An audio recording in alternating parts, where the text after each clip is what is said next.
God bless you, sir. Okay, sir, thank you very much for. Then question yẹn sir, ó dàbí pé lórí àwọn òbí tẹ̀sán lẹ́ẹ̀kan. Yes, sir. Èyí àmì òwò hàn máa bẹ̀yẹn fún ẹ o. Pé kí ni mo advice àmọ̀ràn tí mo fún àwọn tó bímọ? Yes, ìyẹn mo fi sọ lẹ́ẹ̀kan pé ìdájà àkọ́bí ọmọ àlè ni. Ṣùgbọ́n tí ó ní ilé tó bá ti tòrò, àwọn ọmọ ọ̀tá bẹ̀ ò tí ì gbàjọba.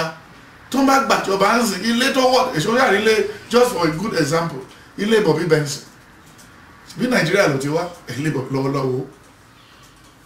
lọ́wọ́ ilé Wofẹ́lá bí bàbá ṣe jẹ́ bíṣọ̀bù tó àṣírí tí èyí máa ń bẹ̀ àbíkò yẹ dẹ́n tó bá gbogbo nǹkan wọ̀nyí Olúwa ló lè ṣe àkóso ó ní tí ìwọ Deuteronomy 28 fún gbogbo ilé ni ó ní tí ẹ̀yin bá fi ara balẹ̀ gbóhùn Olúwa Ọlọ́run yín ó ní ìbùkún ní òjẹ́ fún nígbà tí nǹkan tẹ́ bá ṣe kí tẹ́ bá da ọwọ́ lé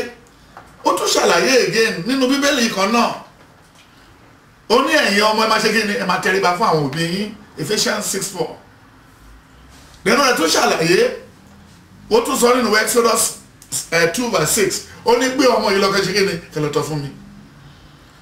dẹ̀rẹ̀ tó rántí bí ò bá jẹ́ pé Joseph jẹ́ ọmọ tó gbẹ̀kọ́ Genesis 37 gbogbo àlá yẹn ló sọ fún bàbá ẹ̀ ìpayà tó ní sí bàbá nìyẹn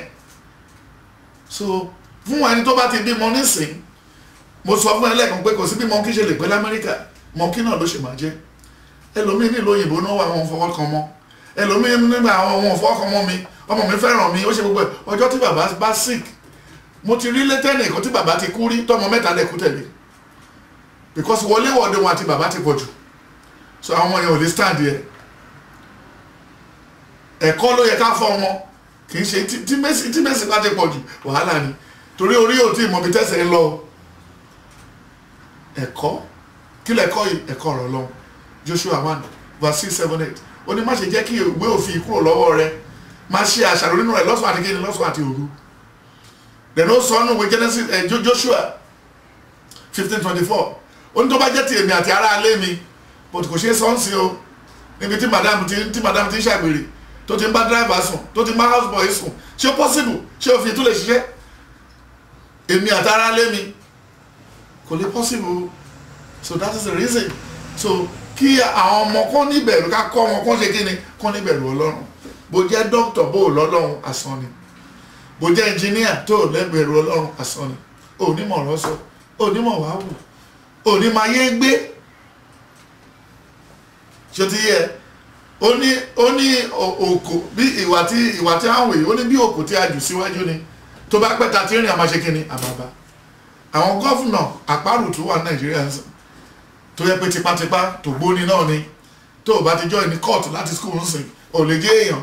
tó o bá ti di ẹyẹ fraternity tó o bá ti mẹ̀jẹ̀ tó ti mú gbórí then tó o bá ṣe ògbóni ò lè rípò àsìkò wọn ṣì máa kúrò àsìkò yìí wọ́n ṣe kí ni ó ṣì máa kúrò ìgbà rere ṣì ń bọ̀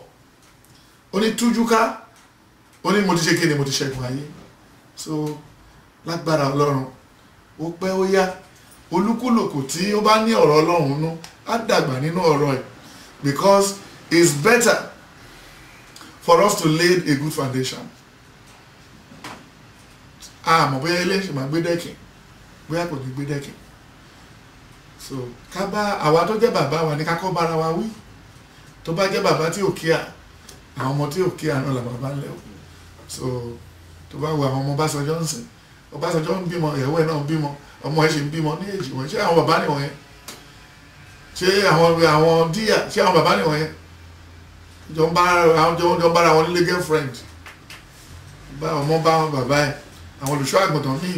àwọn ní church ọmọ wà yá akọrin ọmọ bàbá náà wà yá akọrin wọn jọ ń pìkì wọn ṣé ilé nìwọ̀nyẹn mọ́sálásí mi ló bá débẹ̀ rọ ẹnìkan gbọ́kọ mi ẹnìkan gba ìyàwó mi ẹnìkan chikini kéèyàn jà mọ́sálásí kó jà ní church kan tó ju ṣíà níbo la tún rò pé ibi ọ̀wọ́ ṣé sàárè ni ibi ọ̀wọ́ ẹni mo ń lọ church fẹ́ lọ tú wọn ká máa fojú pásọ̀ rí lé mi ìṣe ríran ṣé pé kò yẹ kó débẹ̀ kó tó ṣubú lẹ̀ kó tó kú so that is it.